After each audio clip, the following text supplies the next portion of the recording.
More rumors claim that the Galaxy Note 5 will get an early launch to contrast the next iPhone. The Apple Watch silently gets more secure than its competitors, and Facebook is getting much smarter about its newsfeed. I'm Jaime Rivera, and since we already know what date it is, how about if you share in the comments what you'll do tonight? This is Pocketnow Daily.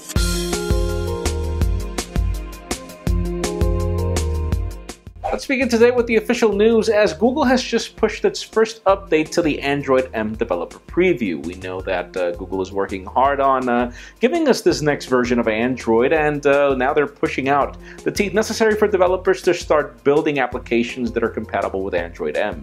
Now, we still don't have a specific date as to when this will reach the public, but it doesn't need to reach the public for you to give it a try. You know how. Links in the description on how to do that.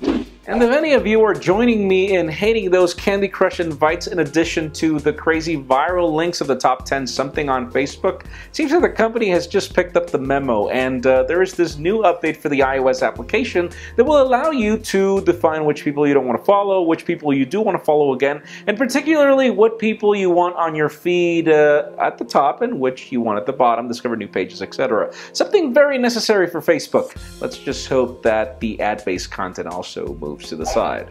Now, there is some interesting analysis that's kind of confusing regarding iOS 8.4 and Apple Music. According to some analysts, iOS 8.4 has a 40% adoption rate, something weird. They're calling it a high number, but the problem is that's not really common for Apple. Usually it gets a lot higher, 70%, stuff like that. So we're really confused if they just didn't know how to put the words together and say that Apple Music's adoption rate would be 40%, which makes a lot of sense since right now it's currently free, or at least for the next 3 months. We will look for more official numbers later on. And speaking of Apple, one of the things that the company did not mention on its keynote has just got launched with WatchOS 2 Beta 3. Now you're able to apply activation lock to your Apple Watch, meaning if you lose your watch, if somebody steals your watch, all you have to do is activate it on your Apple ID and it becomes pretty much useless. Something really cool, and you'll be wondering, yeah, well, I'm not going to be able to claim my watch back. True, but it also drops the desire for anybody to try to steal your watch if they're not going to be able to use it afterwards, which is the whole reason for the kill switch. This is pretty much the same thing, only for watches.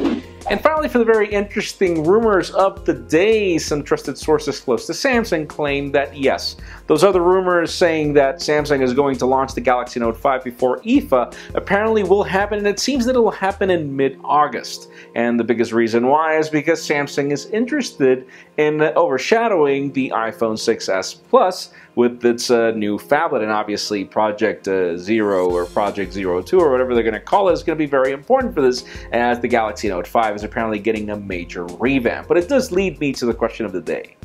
So, if Samsung would launch that Galaxy Note 5 in mid-August, then we would have to wait for the iPhone 6s Plus until September. Would this make you want to buy the Note lineup? In my case, it would, particularly in the United States, because I'll just be able to return it if I don't like it. But leave us a comment down below. What is your case? Friends, you know the drill. If you want to get the news earlier before this video was filmed, make sure you follow us on Pocketnow.com and subscribe to our YouTube channel as well. You can follow me on Twitter, Jaime_Rivera, or on Instagram at Jaime Rivera. Please give this video a thumbs up if you like what you saw. I am Jaime Rivera. Thank you very much for watching. We'll see you next week.